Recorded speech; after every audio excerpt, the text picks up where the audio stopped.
Alright, so people have asked for videos of my game room, so I thought I'd give a quick run through before I change up a few things. It's set up right now for having as many TVs as possible for as many people to play at the same time as possible.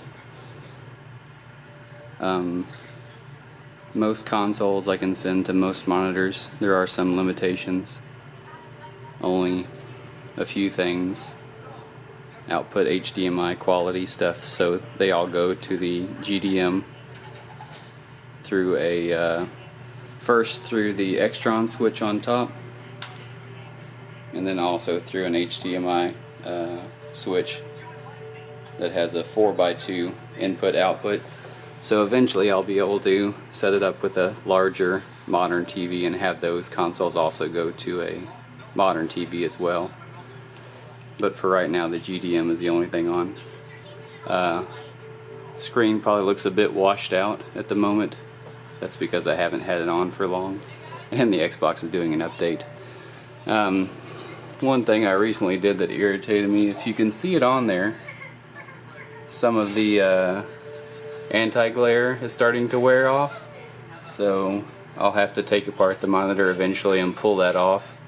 There's a few forum threads talking about the anti-glare being a pros and cons type thing, so I would rather not have to take it off, but in the end it'll probably be okay. Not that big of a deal. The rest of the monitors, to give a rundown, this is a 20-inch PVM 20M4U, which is one of the 800 TV line count monitors, one of the nicer PVMs. Still not the best, of course, but it's up there. Good for the price I paid. This one is a BVM D14H5U, which is a 14-inch monitor, about that big. It's a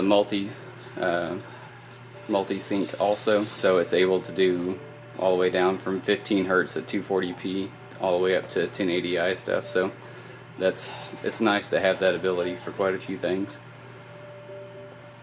This is the highest end consumer Sony, the FV310, if I'm remembering correctly. And it's the 27-inch, I believe, so it's kind of one of the nicest consumer grade. Has a couple of components, has a couple of S-videos, composite, you know, it has a nice amount of inputs for a consumer model, so that one was a lucky Craigslist find. These two over here, a little baby PVM, that's a 9-inch or so, and accepts all the RGB, S-video, all that kind of fun stuff. It has its cases off right now. There is a something in one of the boards on the left side, vertical board back there in the back, that's got a bad solder joint or something, so every once in a while it looks like it loses sync, so you have to flex the board to get it back, so something I need to take apart and figure out at some point. And then this is more or less the equivalent Toshiba to the Sony. So it's a pretty nice looking component ready, all that kind of fun stuff, you know. 27-inch consumer grade again. In comparison, and this is on S-video showing at the moment. Hard to see, of course, through all the interesting focus artifacts. It's pretty comparable, honestly, to the Sony in quality. It's not too far off. Sort of a little bit of a personal preference type thing.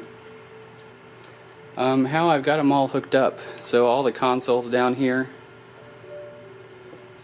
GameCube. This is just the where the power base converter sits.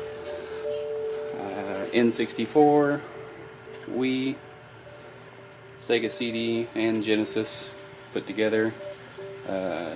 A one-chip Super Nintendo that I got lucky and found. It's partially taken apart right now because I'm in the middle of taking apart the whole setup.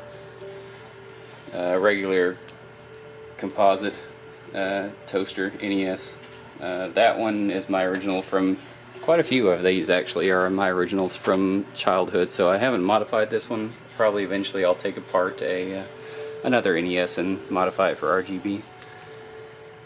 Japanese Saturn. TurboGrafx 16 with an EverDrive. If you notice the Magical Chase, I definitely do not own Magical Chase. That is definitely a ROM. PlayStation 1, PlayStation 2, Dreamcast over VGA, also going to the GDM.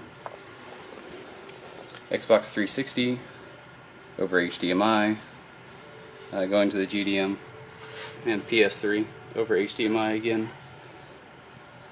All of them, all consoles first. Well, I say that. Most of the consoles first go up to the Extron through SCART adapters and BNC adapters and all that kind of fun stuff. Of course, on the back side it's a complete mess, but that's what they always look like. This one is a 12 by 8, so 12 in, 8 out, and I'm using every single output at the moment, and even then I still can't really do exactly what I want to. But I have all the inputs all across the board. The S-Video serves the GameCube and the N64 at the moment, so it's on a split, which is actually using a Radio Shack auto switch for S-Video, and that works pretty good. I don't really notice too much degradation in quality. The BVM came with a 16 by 9 bezel, and so I just took it off. It's just a pop on, pop off, if anybody ever had questions about that. So I set it up for 4 by 3 because that's what most of the stuff I play. So some of those go into the S-Video. They're not modded yet for component or RGB. I'm never going to buy component GameCube cables because those are too expensive. I have a order out to Badass Consoles, but they're not ready yet, so when that comes it'll get fixed. Composite on the NES, Dreamcast through VGA, RGB HV, using all of them. And then the HDMI inputs actually come in through a VGA adapter, which some people have brought up with like lag issues and stuff like that, and I'm sure it does cause lag, but honestly I've never noticed too much of an issue with that. Maybe I'm not that critical of it. I do play quite a few shmups though, so it would be an issue I would think, but not for me, so that's good. I do have one reserved input if I ever use it. All the outputs are a little more complicated. So the BVM only takes RGB, that's the only board I have in it. The PVM RGB output, or of course YPBPR. PVM, I have it split so that the top one sends composite and then the next two send S-Video, and then so I have a kind of a compromise on the audio there because I can only send one audio, so it's a bit of a compromise for that one. This is the output for the GDM VGA after I've converted it. This one is going to the Sony consumer component. That one is going to the 9-inch PVM, the RGB, and YPBPR. That one is going to the S-Video and composite again. And then number 8 I have, I can just go out to computer speakers that I have set up on either side. Just some, what were they, like $25 Logitechs or whatever they cost.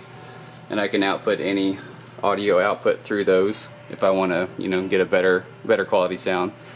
The PVMs and most of the consumer sets don't have that great of sound. The BVM has no sound, so sometimes you need to output through a different speaker set.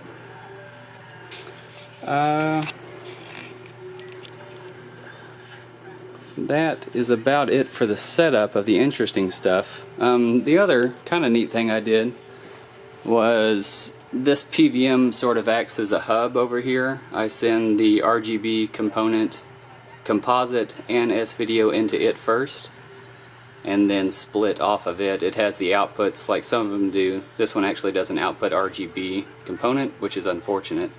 So I had to split that, and a lot of those splits go up and go to this monitor. So this is sort of a mirror for the lower one, but it cuts down on a lot of the cabling I have to send around the room. There's some of the cabling snaking around. Sometimes I realize I've spent more on cabling than I have on monitors. I don't think so, but it's probably fairly close. As for the rest of the room, I've been pretty lucky with a lot of shipping in CRTs. This PVM got shipped, and it had some damage on shipping, but it was all plastic damage that didn't matter to the screen whatsoever. This BVM, when it shipped, they packaged it really nicely, but it must have been rough. The neck board, if that's what it's called correctly, was completely off. When I first tried to turn it on, you could hear some things going around. You could hear that electricity was going through it, you know, whines and whirs and that type of stuff, but I got no picture, so I decided to open it up, and the neck board was completely off the tube. So luckily, I just pushed it back on there, and it worked. There is actually a bit of burn-in. I don't know if you guys can make it out. I certainly can on this screen.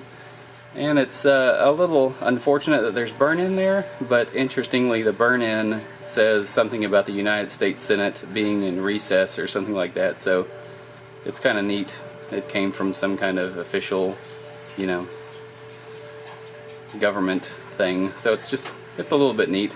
Wish it wasn't there, but if it had to be something, that's kind of an interesting thing. The latest PVM that I've got sitting here on the ground is exactly the same as the other one, a 20M4U again. This one is missing the Sony logo. I don't know when that happened. And then there's a little bit of damage over here on the corner, and that's real minor. Otherwise it looks great, so I've gotten lucky with some correctly shipped CRT monitors. That's an issue a lot of times. The rest of the room is a few different things. There's an old Onkyo receiver. There's been a little bit of talk of sending composite and lower video qualities through it to upgrade to HDMI over it, using it as a cheap kind of upscaler, so I still haven't thrown that away. Over here are a few other things, you know, memorabilia type stuff, some Famicom stuff, some Shadow Box stuff, a Vectrex that's super, of course I don't play it very much, but it's a CRT, so I can't let it go, and it's got great quality sound. The sound quality that comes out of this thing is insane. An old burnt-in Pac-Man, Miss Pac-Man, I think somebody corrected me online, so Miss Pac-Man, so that's cool. Mega Man stuff, Power Glove, Sega Nomad, a few things, Fire Emblem stuff. My wife plays RPGs, so that's her little happy spot. Some shmups, or a shmup, a few of the nicer things, Amiibo, and Mega Man stuff. Famicom discs. Some of the eclectic stuff is some of the fun stuff to me. A Virtual Boy that I fixed once, of course, and then it broke quickly thereafter, like they do. A few little here's and there's.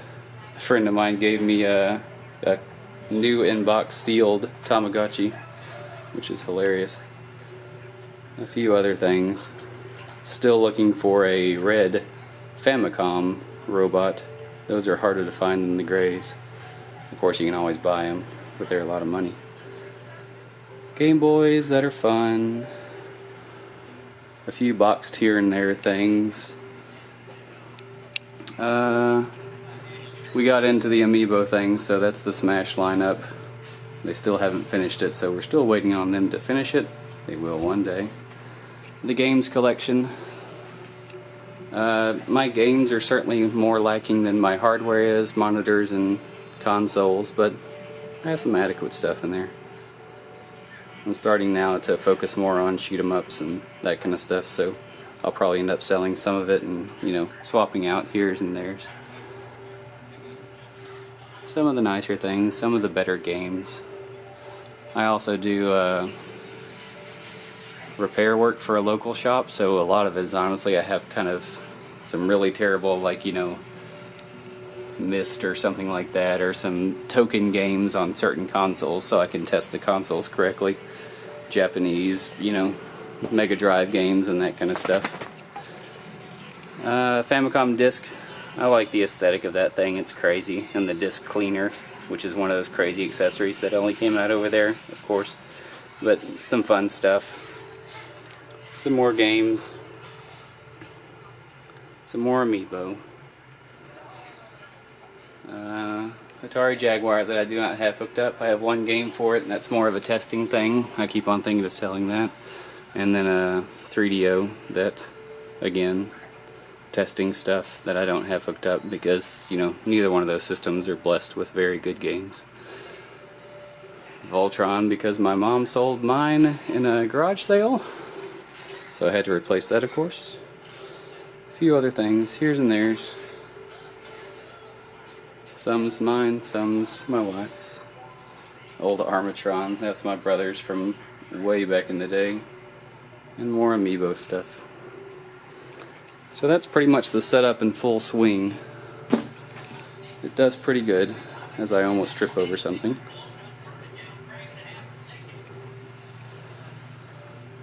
And that's pretty much it. If y'all have any questions, of course.